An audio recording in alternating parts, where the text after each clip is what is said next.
សម្ដេចតេជោហ៊ុនសែនរំលឹកដល់រាជរដ្ឋាភិបាលសូមកុំបើកការចរចាទ្វេភាគីណាមួយជាមួយថៃលើបញ្ហាសមុទ្រនិងសូមដើរត្រង់ទៅរកយន្តការច្បាប់សមុទ្រឆ្នាំ1982តែម្ដងដោយមិនរងចាំការយល់ព្រមណាមួយពីភាគីថៃនោះឡើយសម្ដេចអគ្គមហាសេនាបតីតេជោហ៊ុនសែនប្រមុខរដ្ឋស្ដីទីនៃព្រះរាជាណាចក្រកម្ពុជានៅថ្ងៃទី12ខែឧសភាឆ្នាំ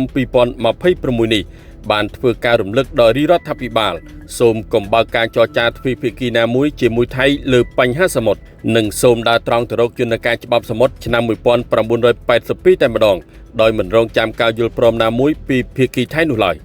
សម្ដេចតេជោហ៊ុនសែនបានបង្ហោះនៅលើ Facebook Page ផ្លូវការនៅថ្ងៃទី12ខែឧសភាឆ្នាំ2026នេះដែលមានខ្លឹមសារទាំងស្រុងយ៉ាងដូចនេះថា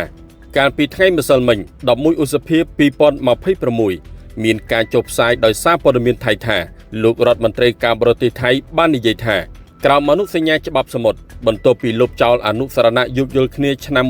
2001ត្រូវតែដំណើរការក្នុងក្របខ័ណ្ឌនៃអនុសញ្ញាដែលមានច្រើនដំណាក់កាលហើយវិធីសាស្ត្រចម្បងគួរតែជាការចរចារវាងភាគីទាំងពីរជាមុនសិន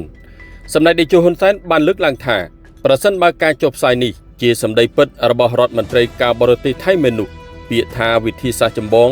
គួរតែការចរចារវាងភាគីទាំងពីរជាមុនសិនពាក្យនេះវាផ្ទុយស្រឡះជាមួយសកម្មភាពរបស់ភាគីថៃដែលបានលុបចោល MOU 2001ដោយឯកតោភាគីដែលបានលុបចោលក្របខ័ណ្ឌនៃការចរចាទ្វេភាគីរួចស្រេចទៅហើយសម្រាប់ដែនសមុទ្រត្រួតស៊ីគ្នា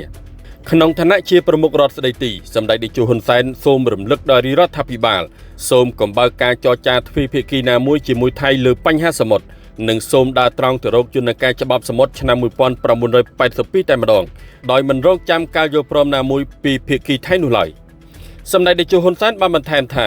កាលពីថ្ងៃទី6ខែឧសភាឆ្នាំ2026ខ្ញុំបានរំលឹកម្ដងរួចហើយថា